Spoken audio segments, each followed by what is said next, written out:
Garamendi. Thank you, Mr. Chairman. Mr. Secretary and General Kane, let me begin by thanking the men and women of the United States military for their service and their bravery. I recognize that our service members have performed with extraordinary courage and tactical skill, and they've done incredible things that our country has asked them to. Their professionalism and selfless service are not in question and never have been. What is in question is the purposes and the strategic direction of this war. Mr. Hegseth, as Secretary of the Department of Defense, you are ultimately responsible for the conduct of the Iran war. Any unvarnished review of what is happening right now in the Middle East would reveal a geopolitical calamity, a strategic blunder resulting in worldwide economic crisis. The result of Trump's war of choice is a serious, self-inflicted wound to America. It will take years and a new administration to recover from the grave damage to our standing in the world, as well as our economy and our military. We must remember that 13 Americans have been killed in action, hundreds wounded, and thousands of civilians killed, including more than 100 school children. The risk of this conflict was foreseeable. I'm certain that the Department of Defense knew that it was likely that in a war with Iran, Iran would create an international economic crisis by blocking the Strait of Hormuz and thus stopping 20% of the world's oil. Was this existential threat considered? Apparently not.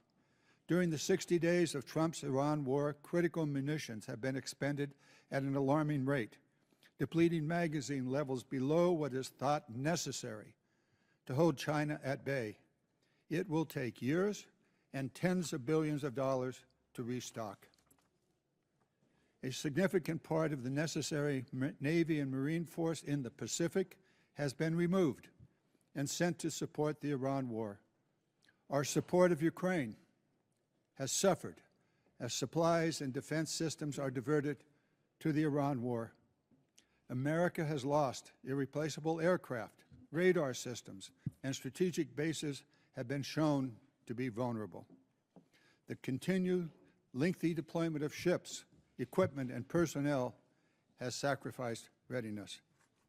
We know what we have lost, but what have we gained? Let's consider that the regime in Tehran is still intact, with new and more radical leadership, as are Iran's ballistic missile and drone forces, as is Iran's ability to rebuild their military industries. Also, as is Iran's coordination with China, Russia, and North Korea, and Iran's ability to choke off global energy supplies, and their stockpile of highly enriched uranium, which they only built after President Trump shredded President Obama's Iran deal in 2017. Secretary Hegseth, you have been lying to the American public about this war from day one, and so has the President. You have misled the public about why we are at war. You and the President have offered ever-changing reasons for this war. You've misled the public about the progress of the war. While the military has executed this war with tactical success, the strategy has been an astounding incompetence, doing immense economic damage to America. Mr. Chairman, and the Mr. world. Chairman, with the personal attack on the Secretary, he should have an opportunity to respond. He certainly Thank will you. when No, at the time when you're I'm doing finished. it. It's the gentleman's time. He can use it as he sees fit and add an extra 5 seconds to Mr. Garamendi's time. Thank you. You and the President offer ever-changing reasons for the war. You have misled the public about the progress of the war. While the military has executed this war with tactical success, the strategy has been an outstanding example of incompetence. This war of choice is a political and economic disaster at every level. Despite the President's promise to lower the cost of living, gas prices are up 40%, and inflation is soaring. So much for lowering the cost of living. The President has got himself and America stuck in the quagmire of another war in the Middle East. He's desperately trying to extricate himself from his own mistakes. It is in America's and indeed the world's interest that he succeed in that. I yield back. Gentleman yields back. Chair now recognizes. Gentlelady yields back. Chair now recognizes the gentleman from Massachusetts, Mr. Moulton. Thank you very much, Mr. Chairman. Mr. Secretary, you and I agree that Iran is a national security threat to us and our allies. Now, earlier you called us feckless for questioning your war. Do you think Congress was smart or feckless when it failed to ask tough questions of the Bush administration and gave them a blank check for Iraq? Well, if you're trying to compare this war to the Iraq I'm just asking war, if you which think the it was president smart or was the first one to feckless. call a stupid war, then it's a false comparison. Okay, well, probably a good idea to ask tough questions. So let me just ask you a few questions. Did you advise the president that we should attack Iran? We were, first of all, in this position in the cabinet, we never talk about what we would advise the president to do or Well, not. do you to think do, the but president or I've been you in deserve more? I've been in every meeting. I understand with that, the Mr. chairman and Secretary. everybody else as those Secretary, critical I'm asking decisions the were questions. made, and he got every perspective possible when it came. I'm to just making asking what your perspective is. Are you afraid to take ownership of this? Do you Well, think it was a good idea or not? As I've consulted the president, do I think it's a good idea to confront a nuclear bomb To start this in the war. hands of the? Imagine what the world would look like right now if Iran had a nuclear weapon. Okay, so let's Just imagine. Which, by the way, if every they other, had one, every which the previous Obama deal was administration, going to allow them to including do. the first Trump administration, they had one. prevented them from having a nuclear weapon. So, listen, how is this war going? Do you think we're winning? Militarily on the battlefield, it's been an astounding military success. No, but are we winning the war? Absolutely. Okay, so do you call Iran closing the Strait of Hormuz winning? Well, I would say the blockade that we hold that doesn't allow anything to come in or out of Iranian ports, which Okay, is so always in our we've blockaded portfolio their to blockade. So use. they blockaded us, and then we blockaded their blockade. That's like saying, tag, you're it. Or, you know, if President Madison had said, well, the British just burned down Washington, but don't worry, we're going to burn it down as well. Chairman Kaine, did the military have plans for the idea that Iran might blockade the strait? Sure. Thanks for the question. I'll answer it this way. You know, in this job, I have to maintain trust with a variety of constituents. To Okay, I'm include just the president. asking if the military Yes, had sir. plans. As always, my point in this is, as I explain the role, my point in this is we always offer a full range of military options that are carefully considered, with the associated risks with those options and the considerations therein. So, and we Mr. always Secretary, do did that. you consider this risk? Of course, this department has looked at all aspects of this risk. And So then because why did you this send the department looks, minesweepers, the only minesweepers we had in the Gulf, to Singapore weeks before the war started? we have lots of capabilities that you may or may not be aware of at the classified level. Okay, to and deal so, with, to deal with by the way, would the mines. And Trump-class battleships have helped with this? You're talking about a Minesweeping. prospective future battleship, which we welcome in the fleet. Okay, so you're supportive of the battleships. Yes, sir. Okay. How much has Iran profited from your administration lifting the sanctions on Iran when you started this war? I can tell you Iran is financially devastated right now. Okay, well, in conjunction with the they've Treasury earned about and $14 billion. Operation Economic Fury. They're at a point where between the blockade and what we've done to them militarily, remember, they don't have a Navy. They can't contest the blockade. Okay. Between what we've done to them What kind of militarily a and Navy can they financially, buy they're at for a place $14 billion? where they have very few options. How many Chinese missiles can they buy for $14 billion? Does that sound like winning? They're not. We're ensuring, and they're not buying Chinese missiles. Okay. You know, at the end of the day, this also has a cost to us. If let's say this war costs $100 billion, I mean, you've already said, give us more time. It's only been 2 months. It could go on for 20 years like Iraq and Afghanistan. Let's just say it costs $100 billion. What is that to the average American taxpayer? Do you have any idea? Well, unlike foolish previous administrations, it won't go on. No, I'm just asking. for years and decades. But let's just say it's Sitting in this $100 billion. position, it's hard to imagine how You know it was that? allowed those things to happen. You were a part You of know that the answer war. to that? So was I. I never. I'm knew what just the end asking if state you know what clearly was. your war Now I costs know the what the average end American state is. taxpayer. What is the cost of Iran having a nuclear weapon that they wield? I'm over just us? asking if you know the cost to the average American I'm taxpayer. asking you what It's the about cost would be $600. of that. So for the American taxpayers out there, my constituents, some of the constituents you wanted to represent in Minnesota, I'm just wondering if they have an extra $600 lying around to pay for your war. I think that's just a question that we ought to ask.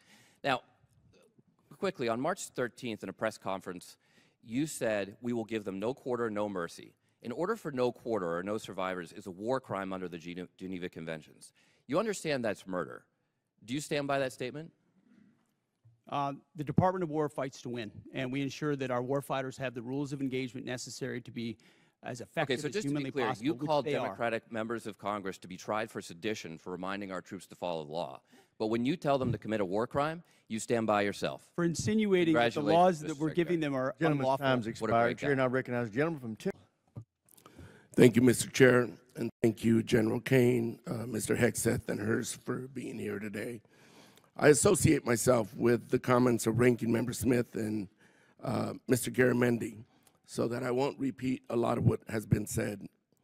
Mr. Hegseth, I recently realized that we have something in common.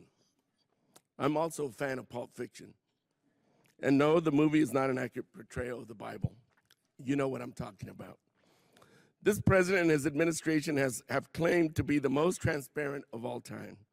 With that in mind, I'd love to get some straightforward answers today. Some estimates show that the Trump administration's war of choice in Iran is costing taxpayers around $1 billion every day. In addition to spending taxpayer money on a war they don't want, it is also driving up costs. The cost of gas, while the cost of living is skyrocketing under this administration's policies. To me, and I assume to the American people, it is unclear why we started this war, how it will end, and what anyone gained from it. Mr. Hegseth, about how much money has been spent on this war to date, and how much more do you anticipate spending?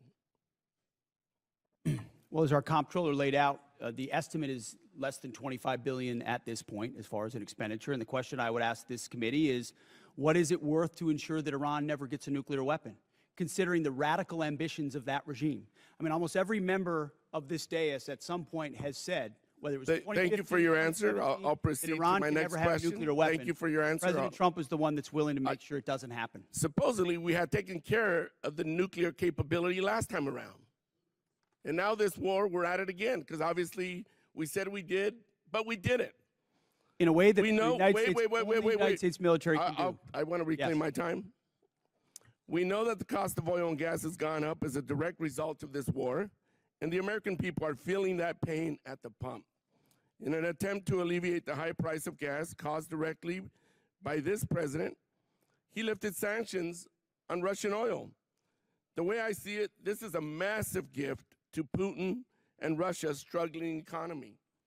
Mr. Hegseth, is there any concern that easing sanctions against Russia will allow Putin to continue funding Russia's illegal war against Ukraine? Well, we've seen Russia's and Putin's inability to make effective battlefield gains, just like their inability to defend the Maduro regime with the billions of dollars of systems the Russians sent to Venezuela in order to defend him, which were defeated in 15 minutes. So Russia's military capabilities are no match for ours. And you don't believe easing ensuring the sanctions is helping Russia? Well, we have the best energy team in the planet It's just a yes or White no. House, so we're It's going to just ensure that this is not deja vu. It's a simple yes or you no. understand the energy dominance that this administration has unleashed. All right, well, through I'll proceed all to of my the next above question. strategy. Last week, it was announced that the Department of Defense is no longer requiring service members to get their annual flu shot. Now, this is an easy one for you. It's a softball. Don't screw it up. The rationale was to, and I quote, restore freedom to our joint force. This has been a requirement since 1950 because it is an effective at preventing the spread of flu among our troops. It's not some new woke requirement, as you like to lean on for much of your rhetoric. This decision is actively making our military less safe and less prepared.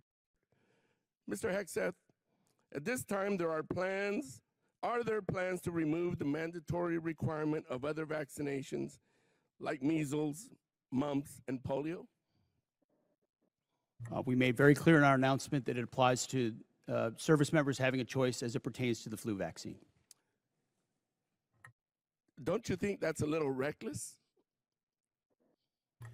No, I think allowing well-informed Americans who serve our country to make a choice is not reckless. And commanders will still have latitude, say, for a submarine or something else to make a decision for a unit about whether it could be mandatory in a particular circumstance. But overall, our troops have earned the right to be able to choose about something like that related to their health. Mr. Hegseth, I stand by what I said last time you were here. You were incompetent then, you're incompetent now, and you're the gift that keeps on giving when it comes to incompetence. With that, Mr. Chairman, I yield back. Gentleman yields back. Chair now Other than that, I'm recognizes doing the great. gentleman Thank from you. Mississippi. As a gentleman from California, Mr. Khanna. Thank you, Mr. Chairman. Secretary Hegseth, tomorrow is 2 months since the war has begun. You've testified that it was $25 billion in cost in terms of the munitions we used and what we paid for it. But when you add to that the damage that was done to our bases and today's dollars for buying replacement munitions and replacement aircrafts, what has the total cost been over the last 60 days? That number right now reflects the total cost that we're seeing.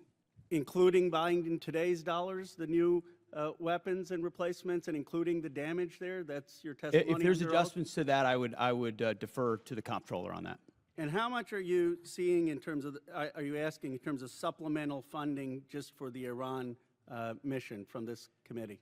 If and when a supplemental is submitted, Yeah, how much? the majority of it would not just be for, But for what Epic would be the Fury, it would be ballpark for Iran?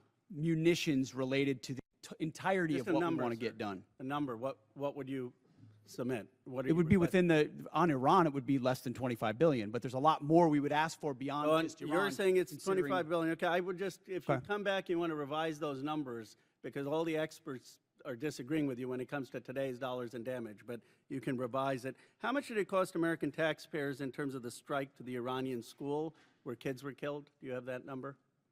In terms of the missiles we used? As I've said, that unfortunate situation remains under investigation. You don't know how much it 15-6 costs the investigation, but I taxpayer? wouldn't tie a cost to that, to anything.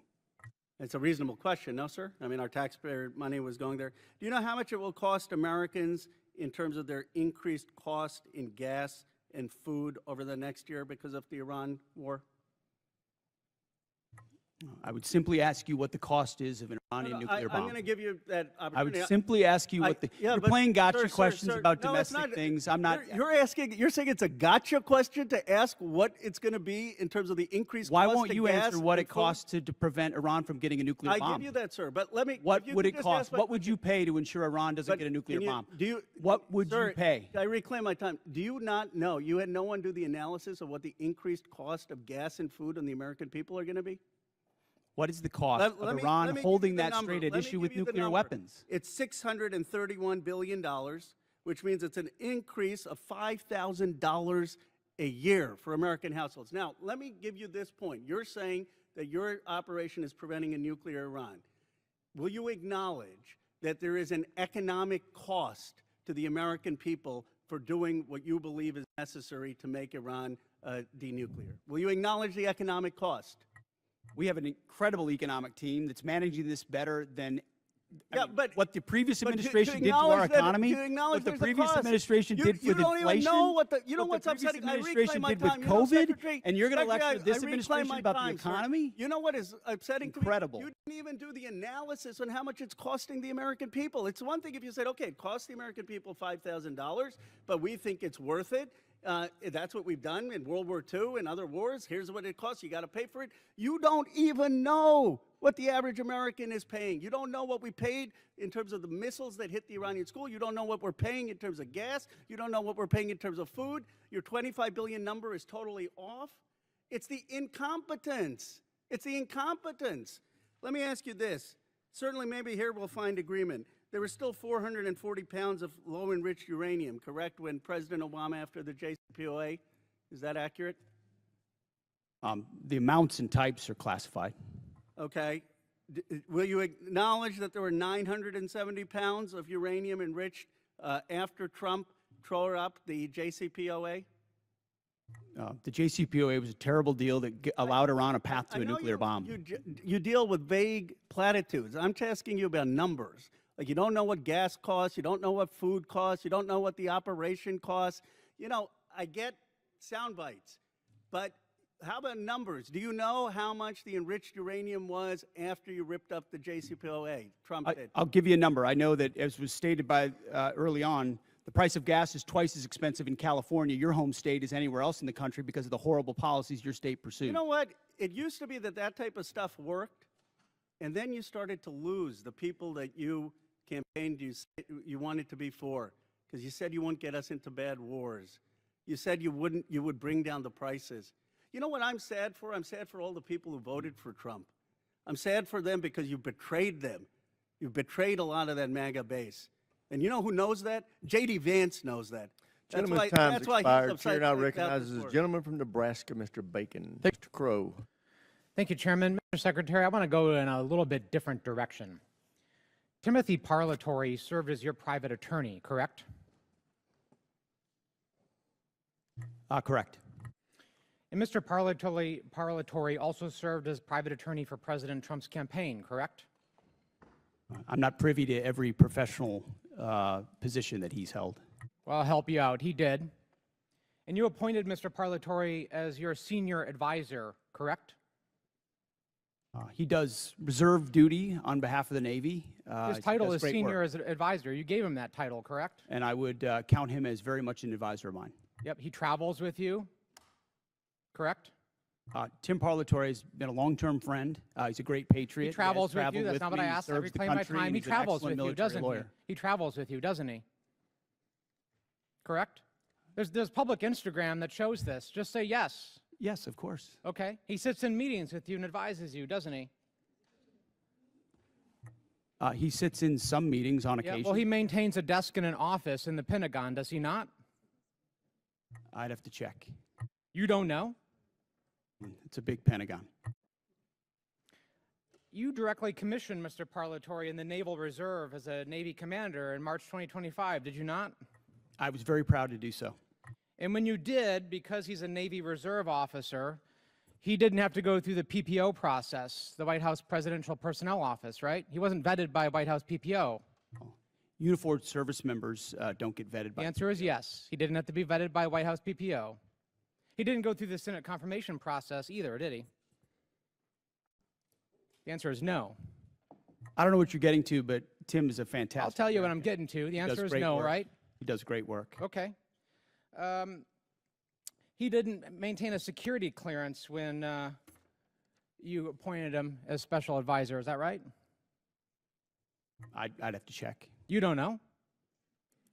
I mean, anybody that has access to sensitive material is going to have the appropriate clearance. Okay, so when you appointed him as special advisor, he had a security clearance?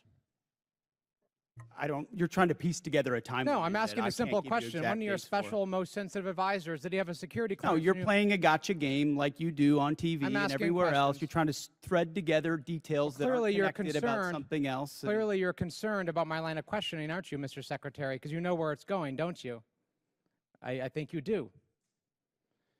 So does Mr. Parlatore represent foreign governments? He has a private law practice, does he not? From what I understand of his law practice, he does a lot of great work for service members in the military and other. He maintains a private law practice. Does he represent foreign governments or foreign persons in that private law practice? I don't know. You don't know. Somebody who's sitting in your meetings, a special advisor, you don't know. Does he represent any senior officers who are currently under consideration for promotion by you or your office? The only person that makes determinations about senior officers is me. Answer the question. Does he represent senior officers who are under consideration for promotion by you? No, I'm the one that makes decisions about choosing. Does he and represent them, finding Mr. senior officers. Secretary? Does he He represent doesn't them? represent anyone. He's a legal advisor and always has But been. he has clients, does he not? He's a legal advisor to me on reserve duty, and he always has been, and he does a fantastic job. Is it true that You're- Mr. you're playing a Parlatore was losing hand, removed? whatever you're I trying to reclaim my play here. time. Is it true that Mr. Parlatore was removed from an investigation by the White House last year? I don't know what you're referring to, but not that I'm aware of. You're not aware of it. Was it true that you were also removed from that same investigation? The answer is yes. No, not that I'm aware of. You're not aware of it. That's interesting. Well, is it true that Mr. Parlatore disparaged President Trump? I don't know what you're referring to, but no. Is it true that Mr. Parlatore was accused by President Trump and his lawyers of lying? What you're accused of is a cute line of questioning that's going nowhere. Well, it's going somewhere, which is why you're not answering the question. Was it true that he was accused of lying by the president's legal team? I'm not familiar to. You'd have to give me the context Well, it's of right that here. article. You want to look at and the statement from President Anybody Trump's could blow legal up team? a quote and claim it says something, and that's what you're doing in a little stunt. Secretary Hegseth, what I'm really concerned about is you purport to have unfaltering loyalty to President Trump, and yet you are continuously Oh, going you care a lot I about reclaim my President Trump, time. don't you? You This are going is a behind cute his waste back of your 5 and minutes. appointing A people. huge, I reclaim cute my time. waste of your 5 minutes that I led reclaim nowhere. my time. You are Do not repeatedly pass go, going do not behind the collect president's $1 Gentleman back. from Failed. Colorado's Failed. time. Go ahead, Mr. Carl. You are repeatedly going behind President Trump's back, appointing people who he has accused of lying, who the White House is Gentleman's accused of time's lying. expired. The And you chair are now not being honest recognizes with the President gentlelady Trump. from South Carolina, Ms. Mace. Chair now recognizes the gentleman from Pennsylvania, Mr. DeLuzio. Thank you, Mr. Chairman. We all just heard pretty powerful reporting, courtesy of Mr. Ryan, from many of our wounded troops who were injured in the attack in Kuwait. Mr. Secretary, you heard direct quotes from some of them via CBS's reporting. They were willing to talk to the press. Things like they were unprepared to provide any defense for themselves in the unit. Things like we were moved closer to Iran to a deeply unsafe area that was a known target. Your spokesperson, Sean Parnell, in response to that reporting, said it was not true. Do you agree with that? He was calling these guys liars? I'm not calling our troops liars, and I don't know if what you're representing is correct or not. I'll take you at your word on that.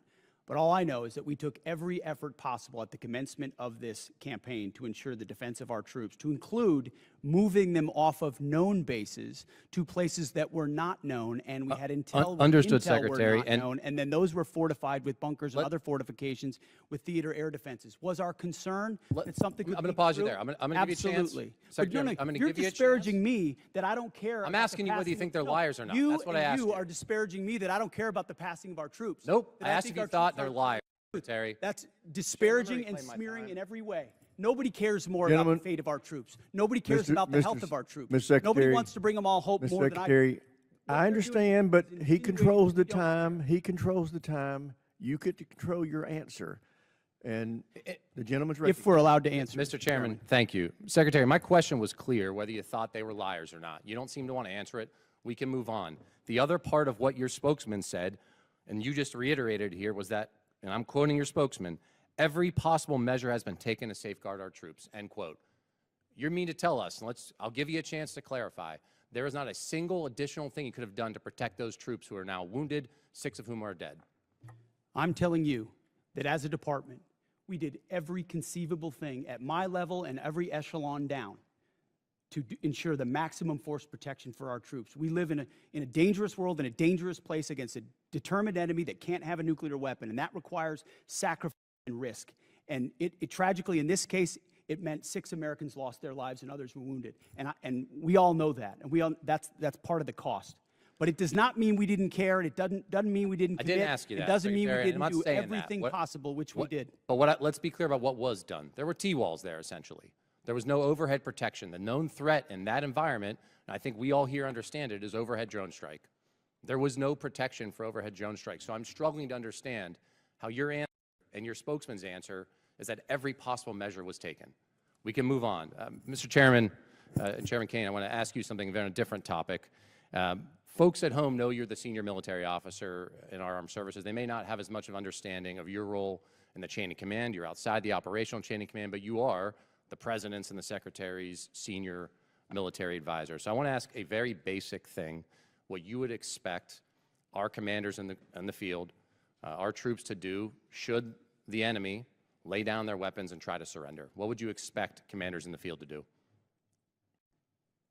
Well, sir, I think I'll go back to something I said earlier with deep respect for your question, but I think you're trying to take me to a partisan place here, and I can't let you do that. General, as always, I respect your No, sir, I desire just- to avoid it. I'm not Yes, trying to sir. put you in a partisan No, place. and I know that, but our officers and enlisted service members always follow lawful orders. There's a checklist for them to do that, and I'll stay in the Very middle. good. Understood, General. Secretary, let me give you a chance. And you've asked about this earlier. You said in, I think, your press conference, essentially, and I'll quote you here, no quarter, no mercy for our enemies. That's the end of the quote.